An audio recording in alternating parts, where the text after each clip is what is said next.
Hello दोस्तों, ये कहानी गौतम बुद्ध की शिक्षा से प्रेरित है, तो चलो देखते हैं। एक बार की बात है, एक महिला जिसका नाम किसा गौतमी था, छोटे से गांव में रहती थी।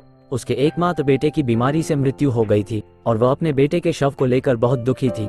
वह उसके मृत शरीर को उठाए घर घर जाकर लोगों से अपने बेटे को वापस जीवित करने की विनती करती रही। लोग उसे सांत्वना देते, पर कोई उसकी मदद नहीं कर सका। आखिरकार किसी ने उसे गौतम बुद्ध के पास जाने की सलाह दी, ये कहते हुए कि शायद बुद्ध उसकी मदद कर सकते हैं।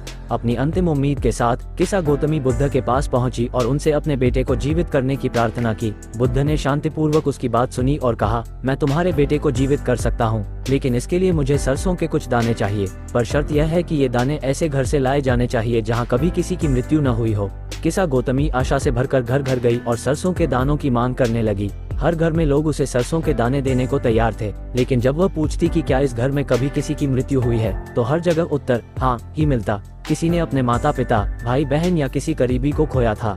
धीरे धीरे किसा गौतमी को ये समझ में आ गया कि मृत्यु तो हर किसी के जीवन का हिस्सा है और कोई भी परिवार इससे अछूता नहीं है। कई घरों में जाकर वह खाली हाथ वापस लौटी, लेकिन इस बार उसके दिल में ज्ञान की रोशनी थी। उसने समझ लिया कि मृत्यु जीवन का एक अविभाज्य हिस्सा है और उसका दुख केवल उसका नहीं है, बल्कि सबका है। बुद्ध ने उसे बड़े प्रेम से समझाया, जीवन में दुख सबके पास आता है, लेकिन इस सच्चाई को समझकर ही हम सच्ची शांति पा सकते हैं। मोह त्याग दो, क्योंकि जब तक हम इस दुनिया के मोह में फंसे रहेंगे, दुख से मुक्ति नहीं पा सकते। ये कहानी हमें सिखाती है कि जीवन में दुख और क्षति अपरिहार्य है, लेकिन जीवन की नश्वरता को स्वीकार करने से ही हमें शांति मिलती है। जिन चीजों, लोगों या परिस्थितियों से हम मोह